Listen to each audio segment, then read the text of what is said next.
भवं भवानी सहितं नमामि। श्री भागवत भगवान की है आरती, पापियों को पाप से है तारती। श्री भागवत भगवान की है आरती, पापियों को पाप से है तारती। ये अमर ग्रंथ ये मुक्ति पंथ ये पंचम वेद निराला, नव ज्योति जगाने वाला। ये अमर ग्रंथ ये मुक्ति पंथ ये पंचम वेद निराला, नव ज्योति जगाने वाला। श्री भागवत भगवान की है आरती, पापियों को पाप से है तारती। शांति गीत पावन पुनीत, पापों को मिटाने वाला, हरि दर्श कराने वाला। ये शांति गीत पावन पुनीत, पापों को मिटाने वाला, हरि दर्श कराने वाला। ये सुख करनी ये दुख हरनी, ये सुख करनी ये दुख हरनी। श्री मधुसूदन की आरती, पापियों को पाप से है तारती। भागवत भगवान की है आरती, पापियों को पाप से है तारती। ये मधुर बोल मग पंथ खोल, सन्मार्ग बताने वाला, बिगड़ी को बनाने वाला। ये मधुर बोल मग पंथ खोल, सन्मार्ग बताने वाला, बिगड़ी को बनाने वाला। हरि राम यही हरि धाम यही, हरि नाम यही हरि धाम यही, प्रभु की महिमा की आरती, पापियों को पाप से है तारती। श्री भागवत भगवान की है आरती, पापियों को पाप से है तारती। पापियों को पाप से है तारती। जय गुरुदेव दयानिधि दीनन हितकारी, स्वामी दीनन हितकारी। जय जय मोह विनाशक, जय जय मोह विनाशक, भवभंजन हरि। जय देव गुरु देवा, ब्रह्मा विष्णु सदा शिव गुरु मूर्ति धारी। स्वामी गुरु मूरत धारी। वेद पुराण बखानत, वेद पुराण बखानत, गुरु महिमा भारी। जय देव गुरु देवा, तप तप तीरथ संयम दान विविध दीना। स्वामी दान विविध दीना। गुरु बिन ज्ञान न होवे, गुरु बिन ज्ञान न होवे, होती जतन कीना। जय देव गुरु देवा, माया मोह नदी जल जीव बहे सारे। स्वामी जीव बहे सारे। नाम जहाज बिठा कर, नाम जहाज बिठा कर, गुरुपल में तारे। जय देव गुरु देवा, काम क्रोध मद मत्सर चोर बड़े भारी। स्वामी चोर बड़े भारी। ज्ञान खड़ग दे कर में, ज्ञान खड़ग दे कर में, गुरु शब संगारी। जय देव गुरु देवा, नाना पंथ जगत में निज निज गुण गावे। स्वामी निज निज गुण गावे। सबका सार बता कर, सबका सार बता कर, गुरु मार्ग लावे। जय देव गुरु देवा, गुरु चरणामृत निर्मल सब पातक हारी। स्वामी सब पातक हारी।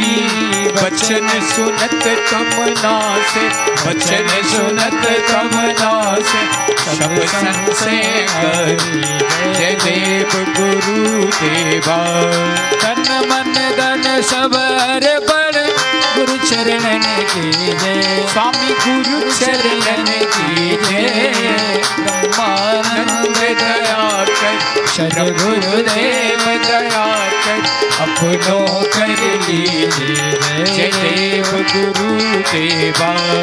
जय गुरुदेव दयानिधि दीनन हितकारी स्वामी दीनन हितकारी। जय जय मोह विनाशक जय जय मोह विनाशक नमो बंधनहारी जय देव गुरु देवा। जय देव गुरु देवा। हरि ओम जलेन शीतलीकरण पुष्पै देवाभिवंदन मंत्र पुष्पांजलिं हरि ओम। द्यौः शान्तिरन्तरिक्षगुं शान्तिः पृथिवी शान्तिरापः शान्तिरोगदयः शान्तिः वनस्पतयः शान्तिर्विश्वे देवाः शान्तिः सर्वगुं शान्तिः शान्तिरेव शान्तिः श्यामा शान्तिरेधिः। हरि ओम जय एकदन्ताय विद्महे वक्रतुण्डाय धीमहि तन्नो दन्ती प्रचोदयात्। हरि ओम दामोदराय विद्महे रुक्मिणीवल्लभाय धीमहि तन्नो श्रीकृष्णः प्रचोदयात्। हरि ओम वृषभानुजायै च विद्महे कृष्णप्रियायै च धीमहि तन्नो श्रीराधा प्रचोदयात्। बकुलचम्पकपाप्लब्जै पुण्यागजादिकरवीररसालपुष्पै बिल्वा प्रवाल तुलसी दलमञ्जरीभिः त्वं पूजयामि जगदि स्वर में प्रसीद।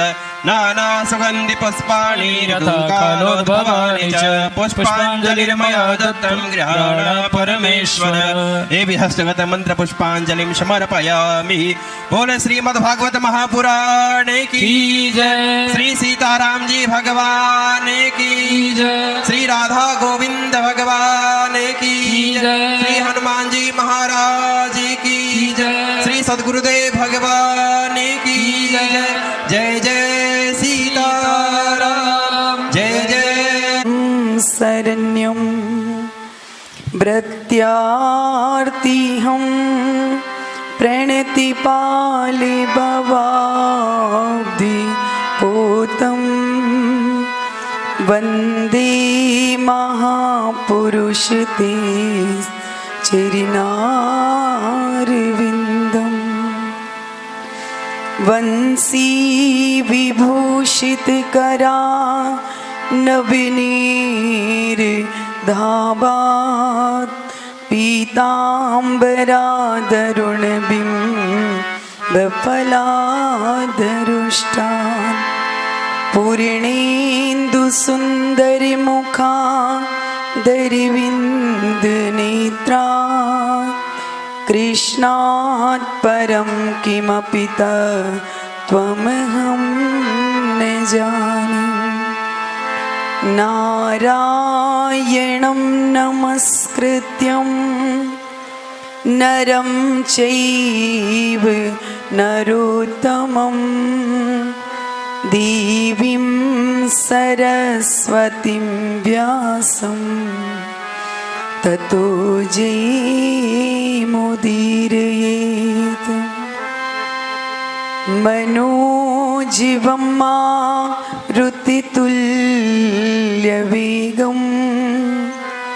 जितेन्द्रियं बुद्धिमतां वरिष्ठं। वातात्मजं वानरयूथमुख्यं श्रीरामदूतं शरणं प्रपद्ये। यं प्रव्रजन्तमनुपेतमपेतकृत्यं द्वीपायनो विरहकातरे आजुहावे। पुत्रेति तन्मयतया तरिवोऽभिनेदुस्तं सर्वभूतहृदयं मुनिमानतोऽस्मि।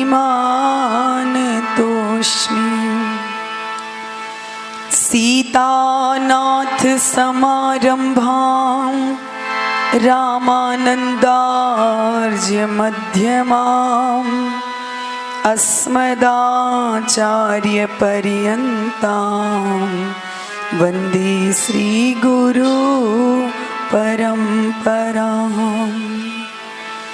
गुरुर्ब्रह्मा गुरुर्विष्णुः गुरुर्देवो महेश्वरः गुरुर्साक्षात्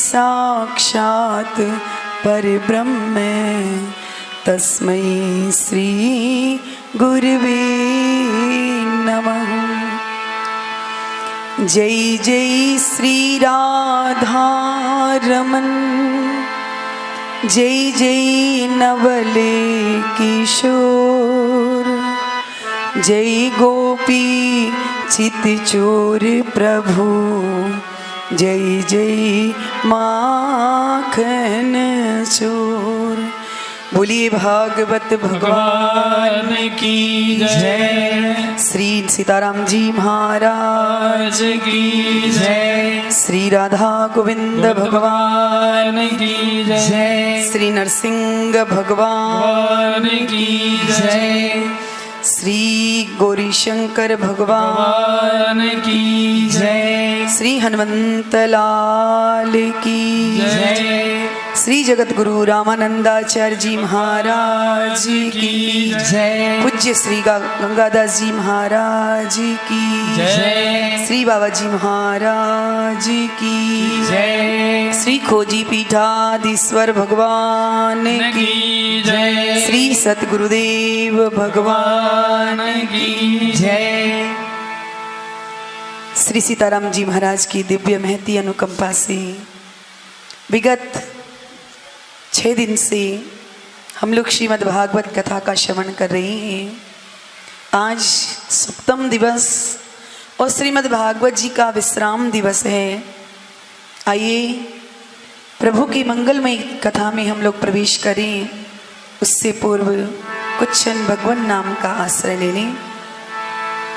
सीताराम सीताराम सीताराम गाई जाओ राम जी के चरणों में मन को लगाई जाओ।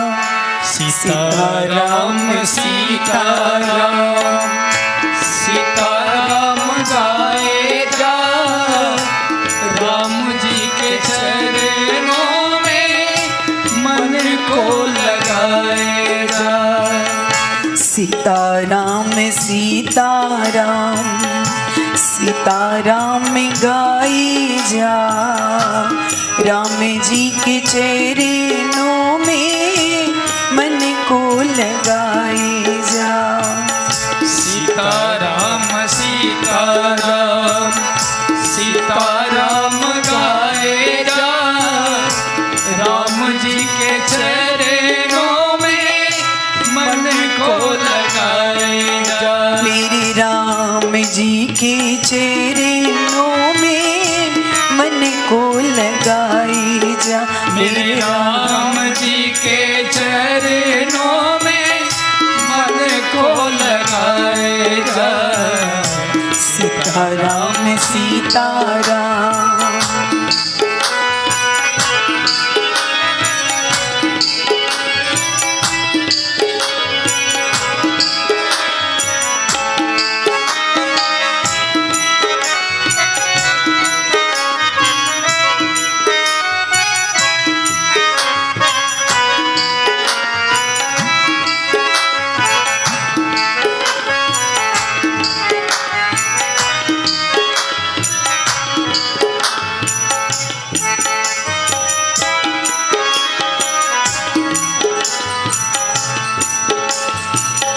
छोड़ सब रिश्ते बस माने यही नाता।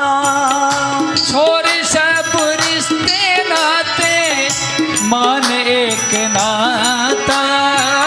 छोड़ सब रिश्ते बस माने यही नाता। छोड़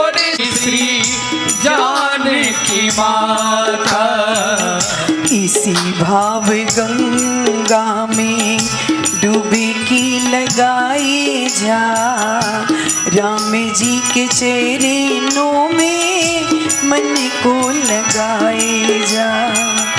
इसी भाव गंगा में डुबकी लगाए जा, राम जी के चरणों में मन को लगाए जा। राम जी के चरणों में मन को लगाए जा। श्री राम जी के चरणों में मन को लगाए जा।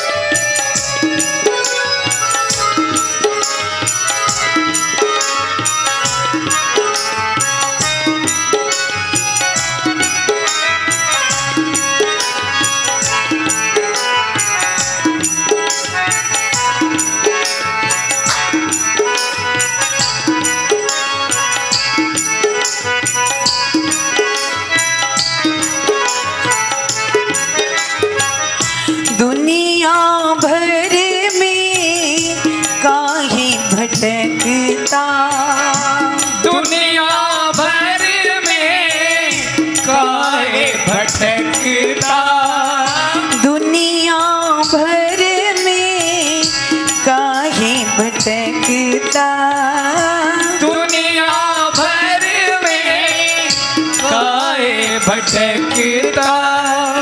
द्वारे द्वारे शीस पटकता, द्वारे द्वारे शीस पटकता, द्वारे द्वारे शीस पटकता। राम जी के चरणों में अलख जगाई जा, राम जी के चरणों में अलख जगाए जा, राम जी के चरणों में मन को लगाए जा। सीताराम सीताराम सीताराम गाए जा, राम जी के चरणों में मन को लगाए जा। मेरे राम जी के चरणों में मन को लगाए जा। श्री राम जी के चरणों में मन को लगाए जा। जय हो।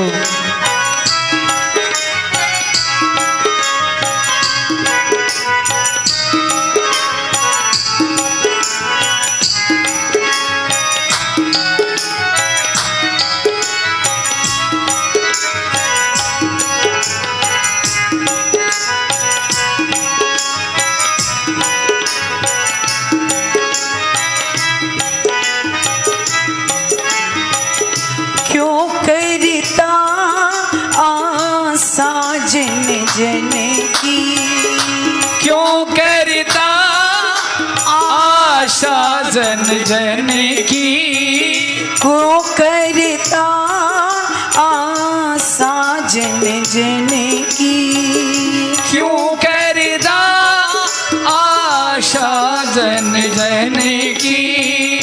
दया दृष्टि जब रघुनंदन की, दया दृष्टि जब रघुनंदन की, कृपा दृष्टि जब रघुनंदन की, कृपा दृष्टि जब रघुनंदन की। राम जी के चरणों में मोजी उड़ाई जा, राम जी के चरणों में मन को लगाई जा। राम जी के चरणों में मोजी उड़ाई जा, राम जी के चरणों में मन को लगाए जा। सीताराम सीताराम सीताराम गाए जा, राम जी के चरणों में मन को लगाए जा। मेरे राम जी के चरणों में मन को लगाए जा। श्री राम जी के चरणों में मन को लगाए जा। श्री राम जी के चरणों में मन को लगाए जा। श्री राम जी के चरणों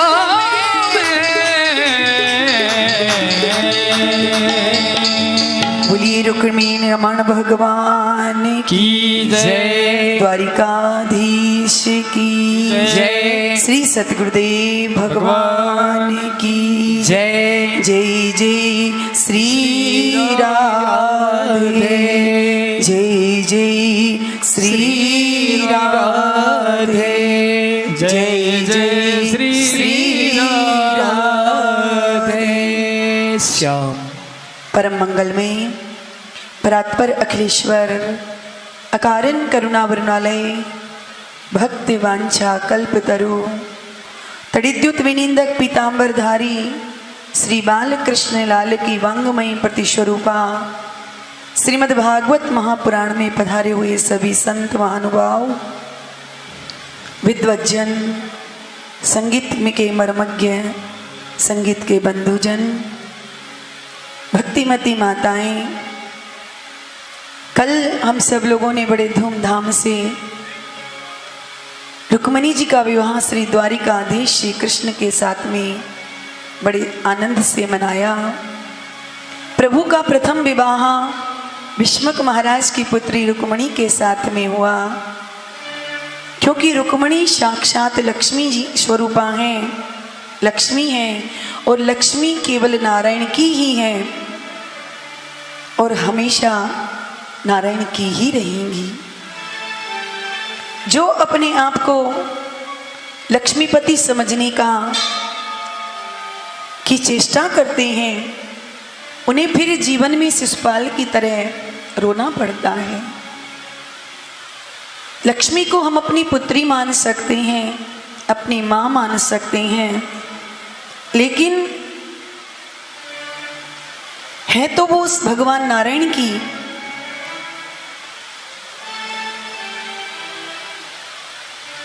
भगवान ने यदि हमें लक्ष्मी दी है तो उसका हम सदुपयोग करें। जैसे आज हम लोग यहाँ श्रीमद् भागवत कथा श्रवण कर रहे हैं, ये भी ज्ञान यज्ञ है और बिना लक्ष्मी के कोई भी यज्ञ पूर्ण नहीं हो सकता है। आज इतना बड़ा धर्मानुष्ठान हो रहा है, ये लक्ष्मी जी की कृपा से ही हो रहा है। बिना लक्ष्मी के कुछ नहीं हो सकता। भगवान का विवाह लक्ष्मी जी के साथ में हुआ। भगवान लक्ष्मी श्री रुक्मिणी रमन प्रभु के प्रथम पुत्र हुए, जो साक्षात कामदेव के स्वरूप थे। कामस्तु वासुदेवांसो दग्ध प्राग रुद्रमन्युना देहो पपत्तये भूयस तमेव प्रत्यपद्यतः। भगवान रुद्र ने क्रुद्ध होकर के काम को वश कर दिया था, पर जब रति भगवान शंकर के सामने रोने लगी तो भगवान शंकर ने उसे कहा था कि जब यदुवंश कृष्ण अवतारा, जब यदुवंश का अवतार होगा तो तुम्हारा यही पति कामदेव श्री कृष्ण का पुत्र बनकर के प्रकट होगा। कृष्ण तनय हो यही पति तोरा, वचन अन्यथा होई न मोरा। भोलेनाथ का वचन सत्य हुआ और कामदेव रुक्मिणी जी का प्रथम पुत्र प्रद्युम्न बनकर के प्रकट हुआ। जीव जितना आगे बढ़ता है, जितना ऊंचा उठता है, उसके शत्रु भी समाज में उतने ही हो जाते हैं। एक शंबरासुर नाम का दैत्य था जो भगवान से शत्रुता रखता था। उसने जब नारद जी से पूछा कि महाराज मेरी मृत्यु कैसे होगी, तो नारद जी ने कहा कि कृष्ण पुत्र के द्वारा तुम्हारी मृत्यु होगी। इतना सुनते ही शंबरासुर द्वारिका आया और सूतिका ग्रह से ही बालक को उठा कर के ले गया। बालक को ले जाकर के समुद्र में फेंक दिया। उसे एक मछली ने निगल लिया और मछुआरे के जाल में आज वही मछली आ गई। बड़ी विशाल मछली थी। मछुआरे ने सोचा यदि किसी बड़े आदमी को इसे भेंट करूंगा तो मुझे बहुत सा धन मिलेगा। उसने वह मछली ले जा करके राजा सम्बरासुर को ही भेंट कर दी। सम्बरासुर ने जब मछली को अपने रसोइयों को दिया, रसोइयों ने जब उस मछली को चीरा तो उसमें से सुंदर बालक निकला। उसी समय नारद जी महाराज ने जाकर के काम पत्नी रति को इशारा किया कि तुम्हारा पति सम्बरासुर के यहाँ है। रति मायावती बन करके और सम्बरासुर के यहाँ पर आ गई। वो सम्बरासुर से कहा महाराज मुझे कोई काम दे दीजिए, कोई सेवा दे दीजिए। सम्बरासुर ने कहा देवी हमारे यहाँ मछली के पेट से एक बालक निकला है, तुम उस बालक का लालन पालन करो। और वह मायावती प्रद्युम्न जी का लालन पालन करने लगी। भगवान नारायण सुतय संब्रेणा हतोष गृहात अहम ते अधिका पत्न्यो रति कामो भरान प्रभो। जब धीरे धीरे प्रद्युम्न जी बड़े होने लगे, रति के भाव में बदलाव आने लगा। प्रद्युम्न जी ने एक दिन मायावती से कहा देवी एक और तो तुम माता की तरह मेरी सेवा कर रही हो, मेरा पालन कर रही हो, और दूसरी ओर तुम्हारे भीतर विकार उत्पन्न हो रहे हैं, तुम्हारा भाव दूषित हो रहा है। तब मायावती ने प्रद्युम्न जी को सारा वृत्तांत बताया कि मैं आपकी पूर्व जन्म की और जन्म जन्मांतर की पत्नी रति हूँ। ये सम्बरासुर आपका जन्म का शत्रु है। और पूरा षड्यंत्र प्रद्युम्न जी को मायावती ने समझा दिया। प्रद्युम्न जी ने आकर के सम्बरासुर को ललकारा। जब सम्बरासुर को विदित हुआ तो सम्बरासुर ने विचार किया कि मेरा शत्रु और मेरे घर में बड़ा हो रहा था और मुझे पता भी नहीं चला। प्रद्युम्न जी के साथ उसका भयंकर युद्ध छिड़ गया। सम्बरासुर ने अनेक मायाओं का प्रयोग किया, परंतु प्रद्युम्न जी ने समस्त मायाओं का खंडन करते हुए सम्बरासुर का वध कर दिया और अपनी पत्नी रति को अपने साथ लेकर के प्रद्युम्न जी द्वारिका में आए। सुखदेव बाबा कहते हैं कि जैसे ही प्रद्युम्न जी ने द्वारिका में प्रवेश किया तब तक श्री कृष्ण के 16,108 विवाह हो चुके थे। कृष्ण की पत्नियों ने जब प्रद्युम्न जी को देखा तो उन्हें कृष्ण समझ करके लजाने लगी, परंतु जैसे ही रुक्मिणी जी की दृष्टि प्रद्युम्न जी पर पड़ी तो रुक्मिणी जी के मन में वात्सल्य भाव जागृत हो गया। प्रद्युम्न जी समझ गए कि ये मेरी माता हैं और प्रद्युम्न जी ने आकर के रुक्मिणी जी के चरणों में प्रणाम किया और उन्हें बताया कि माँ मैं आपका पुत्र हूँ और ये आपकी पुत्र वधू हैं। और पूरा जो सम्बरासुर उन्हें हरण करके ले गया था वो सारा का सारा वृत्तांत रुक्मिणी जी को बताया। जैसे ही भगवान रुक्मिणी जी के पास में आए, रुक्मिणी जी ने उनसे कहा प्रभु ये आपका पुत्र प्रद्युम्न है। भगवान ने विश्वास नहीं किया। तब नारद जी महाराज ने आकर के समझाया प्रभु ये आपका ही पुत्र है, इसे सम्बरासुर हरण करके ले गया था पर उसका वध करके ये अपनी पत्नी रति के साथ लौट आए हैं। भगवान प्रसन्न हो गए। परीक्षित जी महाराज ने प्रश्न किया गुरुदेव भगवान के अन्य विवाह कहाँ हुए? तब सुखदेव जी महाराज ने विस्तार से बताया कि द्वारिका में एक सत्राजित नाम का राजा था। एक दिन वो भगवान सूर्य की उपासना करता था। भगवान सूर्य ने प्रसन्न होकर के उसे स्मयंतक मणि दी और कहा राजन तुम नित्य प्रति इस मणि की पूजा करना तो तुम्हें इससे 8 भार सोना प्राप्त हो जाएगा। 1 भार का मतलब होता है 20 तोला। 20 तोला सोने का 1 भार होता है। इस प्रकार से 8 बार सोना वह मणि रोज सत्राजित को प्रदान करती थी। एक दिन सत्राजित उस मणि को पहन करके द्वारिका के राज दरबार में आई। द्वारिका वासियों ने जब सत्राजित को आते हुए देखा तो भगवान से कहा, प्रभु देखो साक्षात सूर्य नारायण ही आज पृथ्वी पर उतर आए हैं। भगवान ने बताया द्वारिका वासियों से कि ये सूर्य नारायण नहीं है, ये सत्राजित है।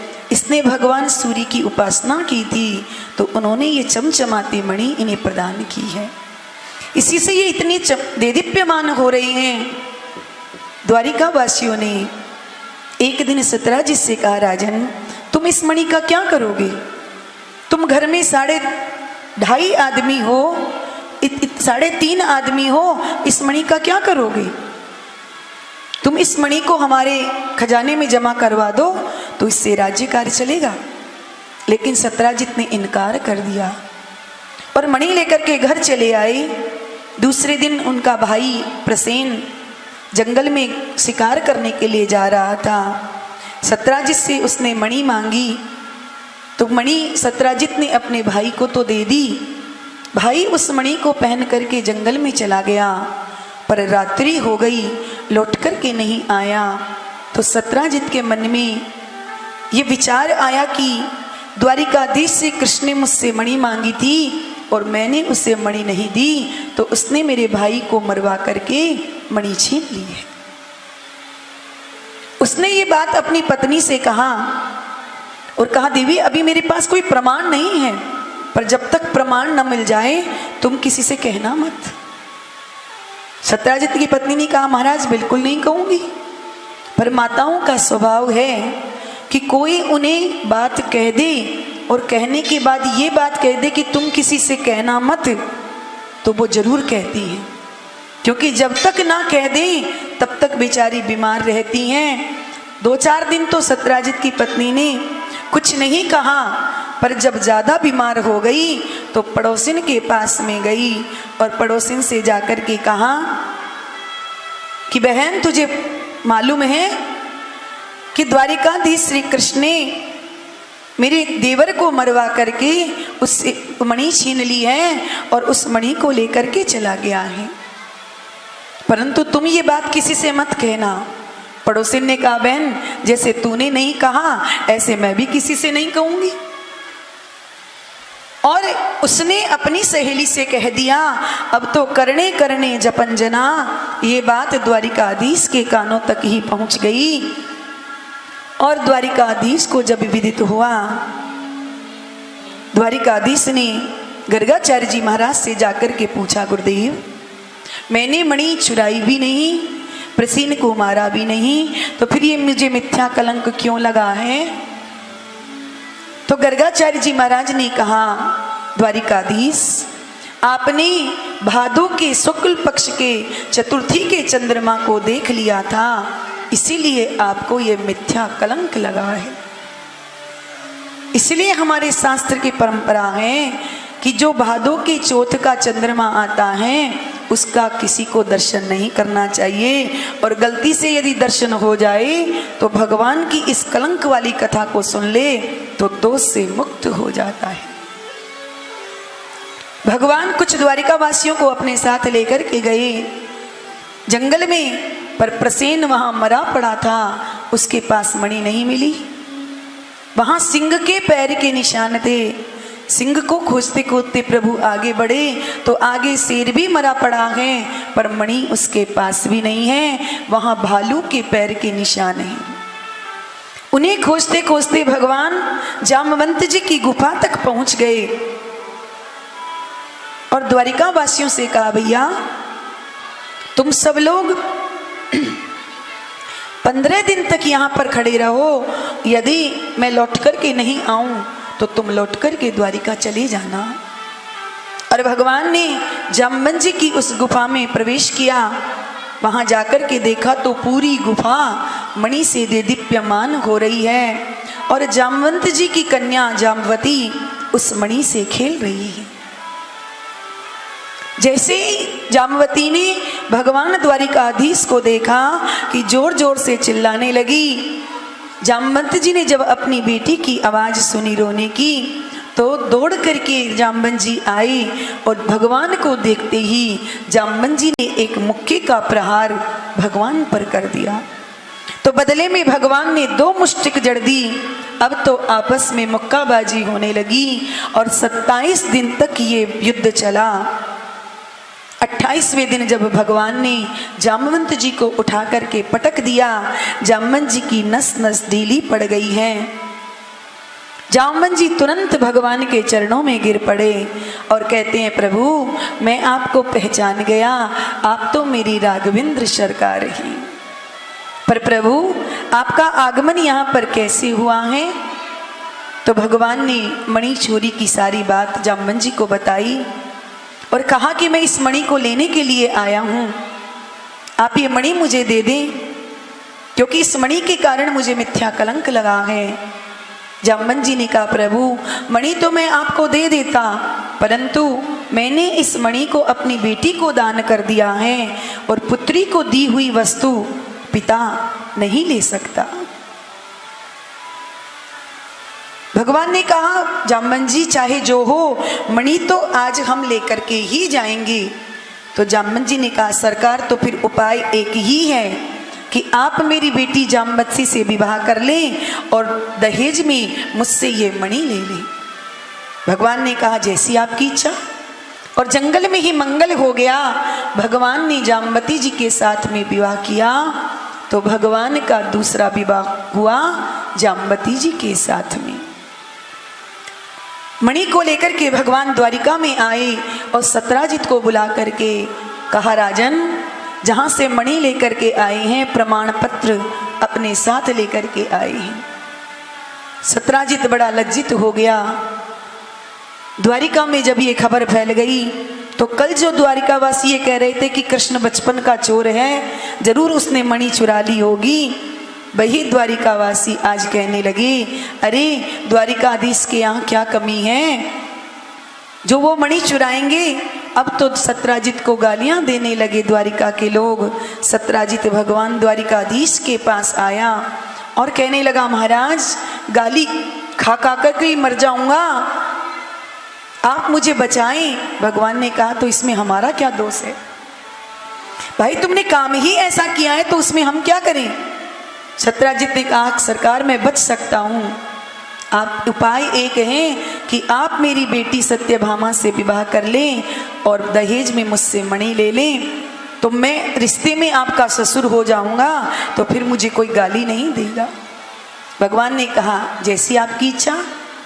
और सत्राजित ने अपनी बेटी सत्यभामा का विवाह भगवान के साथ में कर दिया। तो भगवान का तीसरा विवाह हुआ सत्यभामा के साथ में। एक दिन भगवान पांडवों के यहाँ इंद्रप्रस्थ आए हुए थे। अर्जुन को अपने रथ में बिठा करके भगवान जमुना के उस पार गए तो वहाँ भगवान ने देखा कि एक स्त्री एकांत में जल में बैठ करके तप कर रही है।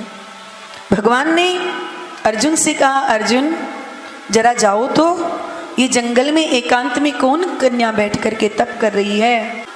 उस कन्या के पास में गए और जाकर के उस कन्या से परिचय पूछा, देवी जी आप कौन हैं और यहाँ नितांत जंगल में अकेली किसके लिए तप कर रही हैं।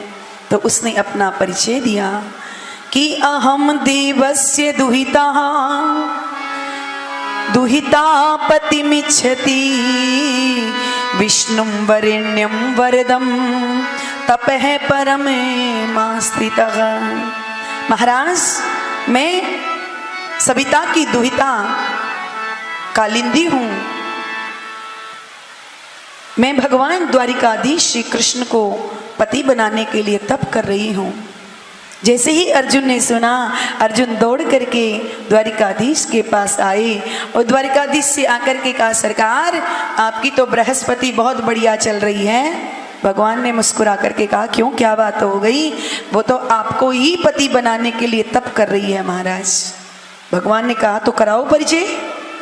और वहीं अर्जुन ने कालिंदी का परिचय भगवान से कराया और वहीं जंगल में मंगल हो गया।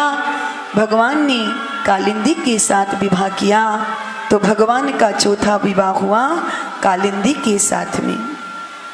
एक उज्जैन देश के राजा थे विंद और अरविंद, जिनकी बहन का नाम था मित्रविंदा। ये दोनों राजनीतिक सुख प्राप्त लाभ वृंदावन का वास दे दो राधा रानी, वृंदावन का वास दे दो राधा रानी, शरण कमल के पास रखो राधा रानी, शरण कमल के पास रखो राधा रानी, राधा रानी राधा रानी महारानी, राधा रानी राधा रानी महारानी। विंद और अरविंद दुर्योधन के साथ विवाह करना चाहते थे, परंतु मित्रविंदा द्वारिकाधीश के नाम की माला जपती थी। जब भगवान को ये पता चला तो भगवान भी उस स्वयंवर में आ गए। मित्रविंदा की दृष्टि जब द्वारिकाधीश पर पड़ी तो मित्रविंदा ने द्वारिकाधीश के गले में माला डाल दी। भाइयों ने इसका विरोध किया तो भगवान श्री कृष्ण मित्रविंदा को रथ में, जैसे रुक्मणी जी का हरण करके लाए थे, ऐसे ही मित्रविंदा को रथ में बिठा करके द्वारिका ले आए और मित्रविंदा से विवाह किया। इस प्रकार से भगवान का 5वां विवाह मित्रविंदा के साथ में हुआ। सुखदेव जी महाराज कहते हैं, परीक्षित, एक थे महाराज कौशल नरेश, अयोध्या के राजा थे। इनका नाम था नग्नजित। इनके यहाँ पर 7 बैल थे और इन्होंने ये शर्त रखी थी कि जो इन 7 बैलों के नाक में एक साथ रस्सी डाल देगा उसी के साथ में अपनी कन्या सत्या का विवाह करूंगा। तो भगवान श्री कृष्ण को जब विदित हुआ, भगवान अर्जुन के साथ अयोध्या आए, 7 रूप बना करके 7 बैलों के नाक में एक साथ रस्सी डाल दी। तो महाराज नग्नजित को अपनी कन्या नागनजिती का विवाह भगवान द्वारिकाधीश के साथ करना पड़ा। इस प्रकार से 6ठा विवाह नागनजिती के साथ में हुआ। एक भगवान श्री कृष्ण की बुआ थी शुद्ध कीर्ति, भगवान से के प्रति वात्सल्य भाव था उनका। वो इस संबंध को प्रगाढ़ बनाने के लिए उन्होंने अपनी पुत्री भद्रा का विवाह इनके साथ में कर दिया। एक बार भगवान लक्ष्मणा नाम की कन्या का के साथ विवाह, लक्ष्य को भेद करके भगवान ने लक्ष्मणा नाम की कन्या से विवाह किया। इस प्रकार भगवान के 8 विवाह तो अलग अलग हुए, पर 16,100 विवाह एक ही मुहूर्त में एक साथ हुए। परीक्षित ने पूछा, भगवान इतनी कन्याएं कहाँ से आ गई कि भगवान ने इतनी कन्याओं के साथ एक साथ विवाह किया? तो सुखदेव महाराज कहते हैं कि एक नरकासुर नाम का राजा था, भूमि से उत्पन्न हुआ था, इसलिए उसका नाम पड़ गया भौमासुर। वो जिस भी राजा से युद्ध करने के लिए जाता, जब उसने भगवान की महाराज के बारे में सुना तो उसके मन में भी विचार आ गया कि मैं 20,000 कन्याओं के साथ एक मुहूर्त में विवाह करूंगा। और जहां भी जाता है उसी राजा को पराजित करके उसकी कन्या को हरण करके ले आता है। जब 16,100 कन्याएं उसके कारागार में हो गई, भगवान को जब ये विदित हुआ, भगवान सत्यभामा जी को अपने साथ लेकर के और इस भौमासुर के नगर में प्रविष्ट हुए। पर इसके नगर की एक 5 फण वाला जो सर्प था, मुर नाम का दैत्य, वो इस नगर की रक्षा करता था। जैसे ही भगवान इसके नगर में प्रविष्ट होने लगे, मुर नाम के दैत्य ने उन्हें रोकने का प्रयास किया। भगवान के द्वारा वह मारा गया। मुर नाम के दैत्य का वध करने के कारण भगवान का नाम मुरारी पड़ गया। बोलिए मुरारी भगवान की जय। भगवान ने जाकर के उस भौमासुर के साथ में युद्ध किया और भौमासुर भगवान के हाथों मारा गया। कारागार में जाकर के भगवान ने उन 16,100 कन्याओं को कारागार से मुक्त कर दिया। उन राजकुमारियों ने भगवान के चरणों में प्रणाम करके कहा, प्रभु आपने हमें कारागार से तो मुक्त कर दिया है, पर अब हम कहाँ जाएं? तो भगवान ने कहा कि अपने माता पिता के पास जाओ। तो राजकुमारियां कहती हैं, प्रभु हम इतने दिन भौमासुर के कारागार में बंद रह चुकी हैं, हमें कौन स्वीकार करेगा? और माता पिता ने कदाचित स्वीकार कर लिया तो कौन राजकुमार हमारे साथ विवाह करेगा? अब तो हमारे पास केवल 2 ही मार्ग हैं, या तो हम किसी कुमार्ग पर चली जाएं अथवा आत्महत्या कर लें, और कोई उपाय नहीं है। भगवान ने कहा, देवियों जिसके सारे दरवाजे बंद हो जाते हैं उसके लिए मेरा दरवाजा सदा खुला रहता है। उन देवियों ने गोविंद के चरणों में प्रणाम किया और भगवान उन 16,100 कन्याओं को लेकर के द्वारिका में आए और एक मुहूर्त में उन 16,100 कन्याओं के साथ विवाह किया और सबको अलग अलग भवन बना करके भगवान ने दिया। इस प्रकार से भगवान के पूरे विवाह हो गए 16,108। सुखदेव जी महाराज कहते हैं, ऐसे ही भगवान के पुत्र पौत्रों के विवाह हुए। भगवान के पुत्र हुए प्रद्युम्न, प्रद्युम्न के पुत्र हुए अनिरुद्ध, और इन्हीं अनिरुद्ध जी के भी 2 विवाह हुए थे। एक तो विवाह हुआ रुक्मी की नातनी के साथ में, और दूसरा विवाह हुआ बाणासुर की बेटी उषा के साथ में। इस प्रकार से भगवान के पुत्र और पुत्रों का भी विवाह हुआ। सुखदेव जी महाराज कहते हैं, परीक्षित एक बार दाऊद जी महाराज ने मन में विचार किया, क्योंकि समय समय पर भगवान अपने पुत्रों को सुंदर शिक्षा प्रदान करते हैं। एक बार भगवान अपने बाल गोपालों को अपने साथ लेकर के कहीं घूमने के लिए निकल पड़े और अपने पुत्रों को कहा, बच्चों तुम सब लोग खेलो, मैं यहाँ विश्राम करता हूँ। भगवान जंगल में गए, एक वृक्ष की छाया में भगवान तो विश्राम करने लगे, उनके बालक खेलने लगे। गेंद का खेल खेल रहे थे कि जब गेंद को जोर से किसी बालक ने मारा तो वह गेंद टप्पा खा करके एक कुएं में गिर गई। जब बालकों ने कुएं में जाकर के झांक करके देखा तो उसमें एक विशाल का एक गिरगिट पड़ा हुआ था। कृष्ण बालक द्वारिकाधीश प्रभु के पास दौड़ करके आए और कहा, प्रभु हमने अपने जीवन में ऐसा गिरगिट नहीं देखा, आज पहली बार देखा है। भगवान अपने बालकों के साथ उठ करके आए और आकर के जब उस गिरगिट का स्पर्श किया, प्रभु ने स्पर्श करते ही उसकी वह गिरगिट योनि छूट गई और दिव्य रूप धारण करके प्रभु के चरणों में वंदन करने लगा। भगवान को प्रणाम किया। भगवान ने कहा, अरे भैया तुम कौन हो, तुम्हारा परिचय क्या है और तुम्हें ये गिरगिट की योनि क्यों मिली? तो उसने अपना परिचय दिया है कि नृपो नाम नगेंद्रो हम इक्ष्वाकु तनयः प्रभो दानिशाख्यमानीषु यदि ते कर्णमस्पृशन्। किसी की बात करने से पता चल जाता है कि इसकी मानसिकता क्या है। भगवान ने उससे, भगवान स्वयं परिचय पूछ रहे हैं कि भैया तुम्हारा परिचय कौन है, क्या है, तुम कौन हो, तुम्हें ये गिरगिट की योनि क्यों मिली? तो अपनी वह अभिमान में भरकर कह रहा है, महाराज आपने दानियों का नाम सुना होगा, मैं इक्ष्वाकु तनय नृग हूं।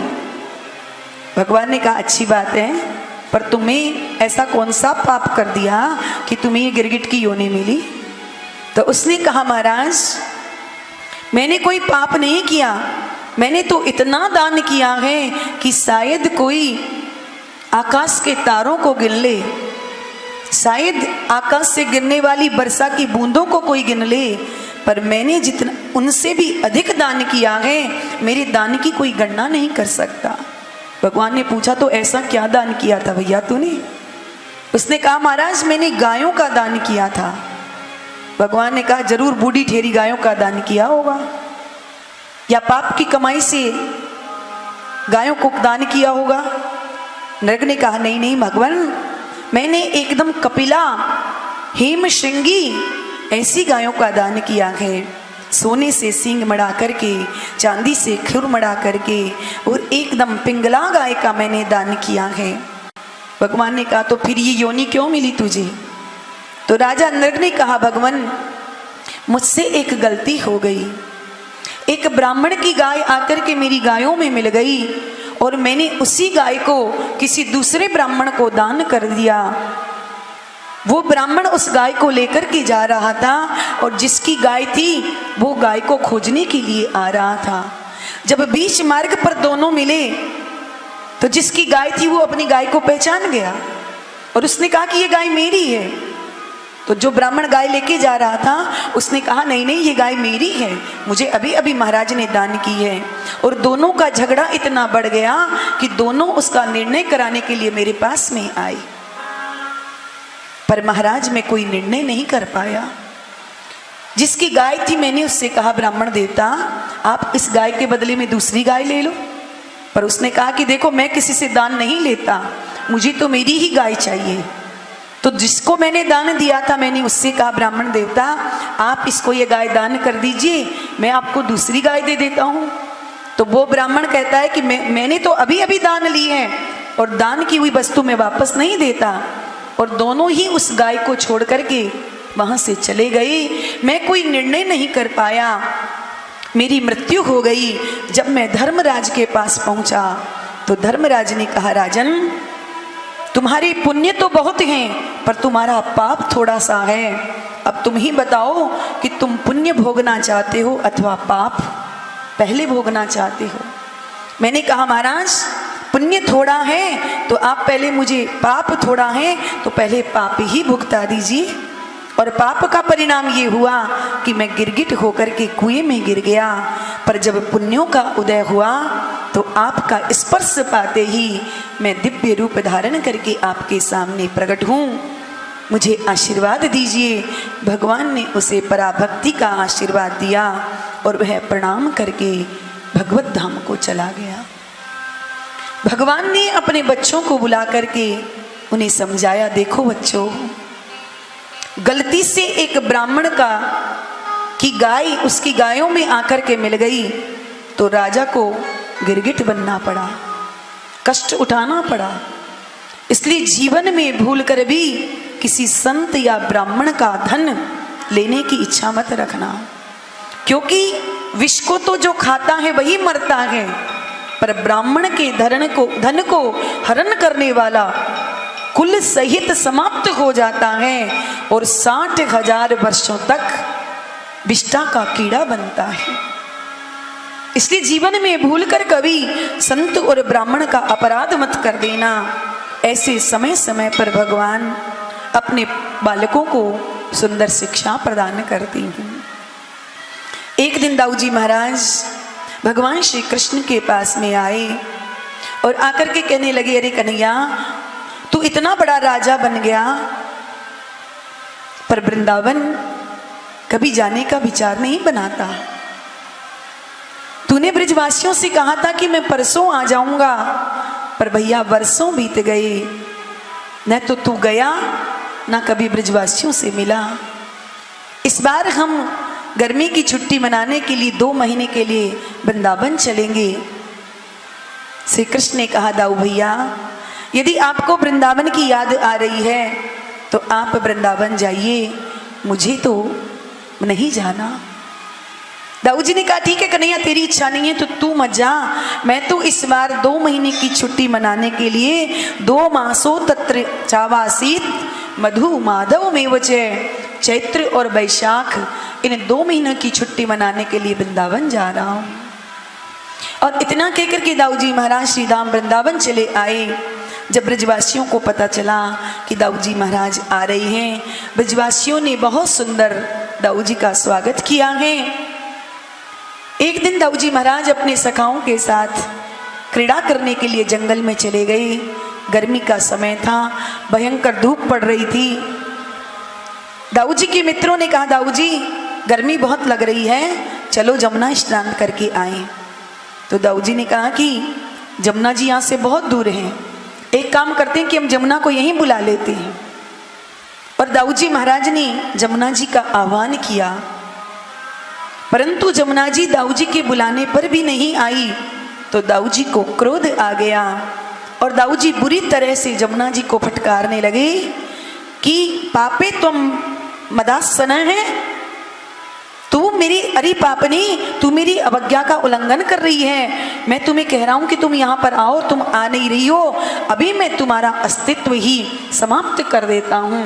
और जो मूसल उठा करके उन्होंने पृथ्वी पर जमीन पर पटका, जमुना कंपायमान हो गई, हिलने लगी। तुरंत अपने वास्तविक स्वरूप में आकर के जमुना दाऊ जी से क्षमा मांगने लगी कि राम राम महाबाहो ने जाने तुम विक्रमः। हे बलराम जी, मैं आपके पराक्रम को जान नहीं पाई, मेरे अपराध को आप क्षमा करें। जब उसने प्रार्थना की तो दाऊ जी उस पर प्रसन्न हो गए। पर आज भी वृंदावन में दाऊ जी ने जो हल से जमुना जी को खींचा था, आज भी जमुना जी दाऊ जी के भय से वृंदावन में टेढ़ी मेढ़ी होकर के बहती है।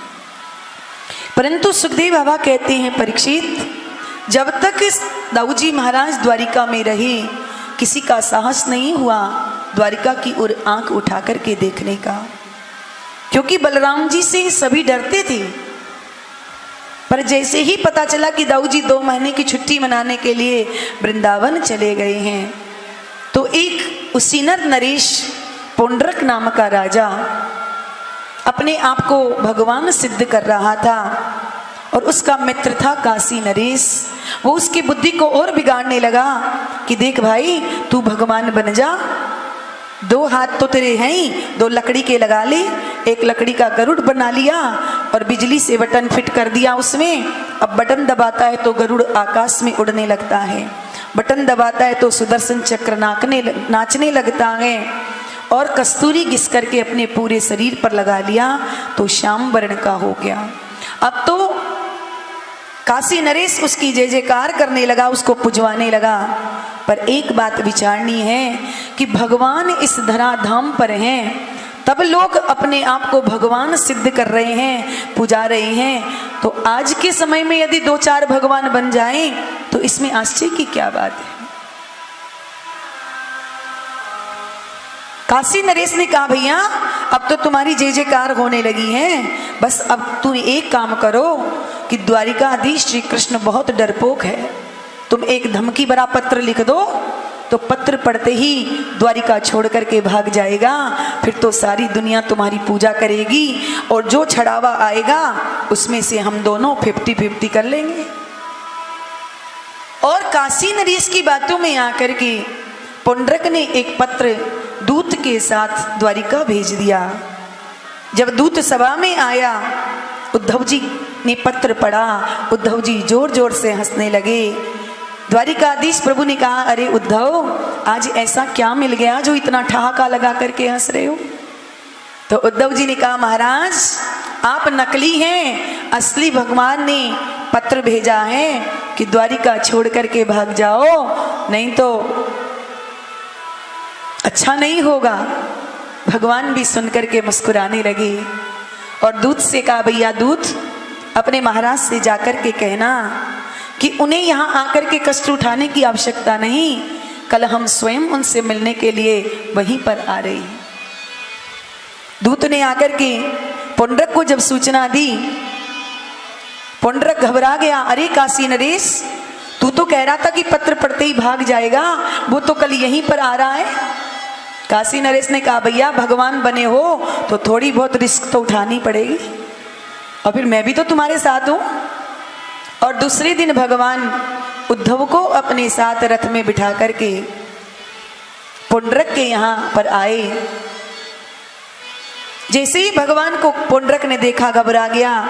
काशी नरेश ने कहा, घबराओ मत, चमत्कार दिखाओ। तो उसने बटन दबाया तो गरुड़ आकाश में उड़ने लगा। जैसे ही बटन दबाया तो सुदर्शन चक्र नाचने लगा। भगवान देख देख करके मुस्कुराने लगे और उद्धव से कहने लगे, देख उद्धव, इसने मेरा ये स्वरूप बनाने में कितना मेरा चिंतन किया होगा। आज मैं इसे अपना स्वरूप ही प्रदान कर देता हूँ। और भगवान ने अपने दिव्य सुदर्शन चक्र के द्वारा उस पुंडरक का वध कर दिया है और उसे सायुज्य मुक्ति प्रदान कर दी। काशी नरेश भगवान से लड़ने के लिए आया तो काशी नरेश का मस्तक सुदर्शन से काट करके भगवान ने काशी में फेंक दिया। भगवान लौट करके द्वारिका आ गई, पर जब काशी नरेश के पुत्र को पता चला तो उसने एक कृत्या नाम की राक्षसी को उत्पन्न कर दिया और उसे भगवान द्वारिकाधीश को मारने के लिए भेजा। भगवान ने अपने सुदर्शन चक्र को आज्ञा दी। सुदर्शन चक्र ने उस कृत्या को जला करके भस्म कर दिया और भगवान ने उसे आज्ञा दी थी कि जाकर को काशी नगरी को नष्ट कर दो और जमुना जी में, गंगा जी में बहा दो। भगवान के आदेश पर ऐसे ही हुआ। सुखदेव जी महाराज कहते हैं, परीक्षित, इस प्रकार से भगवान के दिव्य चरित्र हैं, समय समय पर भगवान उन्हें पूर्ण करते हैं। भगवान एक बार नारद जी महाराज द्वारिका में आए कि जरा चलकर देखूं तो सही कि प्रभु अपने गारहस्थ जीवन में कैसे रहते हैं। और नारद जी महाराज द्वारिका में आए, भगवान के एक एक भवन में जाकर के भगवान का दर्शन किया नारद जी ने। तो हर भवन में नारद जी को भगवान अलग अलग क्रीड़ाएं करते हुए दिखाई पड़े। कहीं पर रुक्मणी जी के साथ बैठ कर के चौपड़ खेल रहे हैं, तो कहीं मंत्रियों के साथ बैठ कर के मंत्रणा कर रहे हैं, कहीं बालकों को धनुष विद्या की शिक्षा प्रदान कर रहे हैं, तो कहीं राजनीतिक आपस में परामर्श मंत्रियों के साथ कर रहे हैं। जब नारद जी महाराज ये सब देख करके जाने लगे तो भगवान ने जाते हुए नारद जी से कहा, बेटा नारद, कैसे आगमन हुआ तुम्हारा? नारद जी महाराज कहते हैं, प्रभु मैं तो आपकी लीला देखने के लिए आया था, परंतु आप तो सब कुछ करने में समर्थ हैं, क्योंकि भगवान जब द्वारिका से बाहर जाते हैं तो एक बन जाते हैं और जब द्वारिका में प्रविष्ट होते हैं तो भगवान 16,108 रूप बना करके अलग अलग भवन में सबको ऐसा प्रतीत होता है मानो भगवान हमारे साथ ही हैं।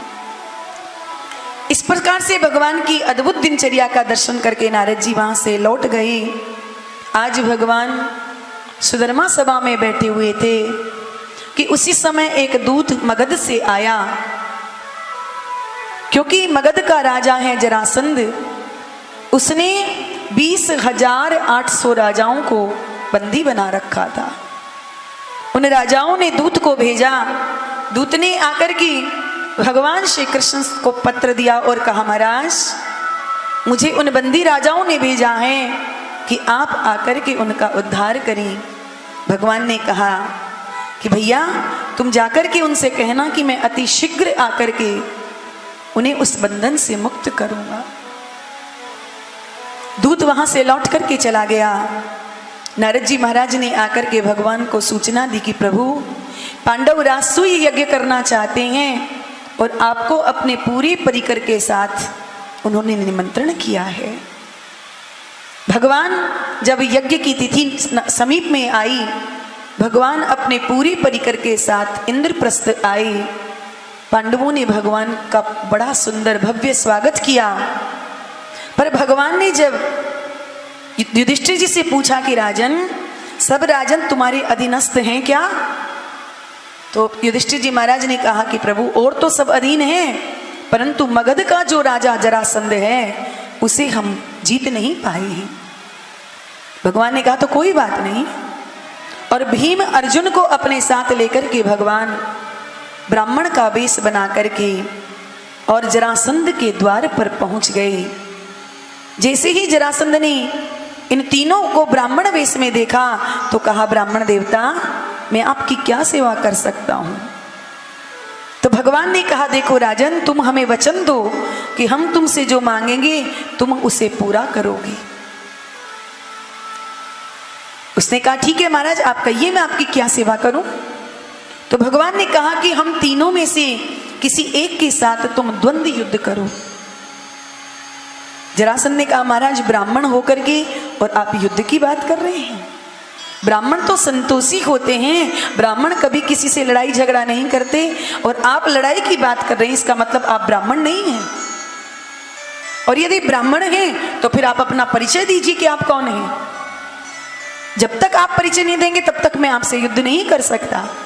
तो भगवान ने अपना परिचय दिया कि देखो राजन, जो मेरी बाईं ओर खड़े हैं इनका नाम है भीमसेन, और जो मेरी दाहिनी ओर हैं ये इन्हीं के अनुज अर्जुन हैं। अच्छा, तो ये पांडव हैं, पर तुम कौन हो? तो भगवान ने मुस्कुराते हुए कहा कि हम इनके मामा वसुदेव के सबसे छोटे पुत्र श्री कृष्ण हैं और तुम्हारे सबसे पुराने शत्रु हैं। जैसे ही कृष्ण का नाम सुना, जरासंध ने मन में सोचा कि ब्राह्मणों को अनुष्ठान पर बिठा करके मैं बड़ी मुश्किल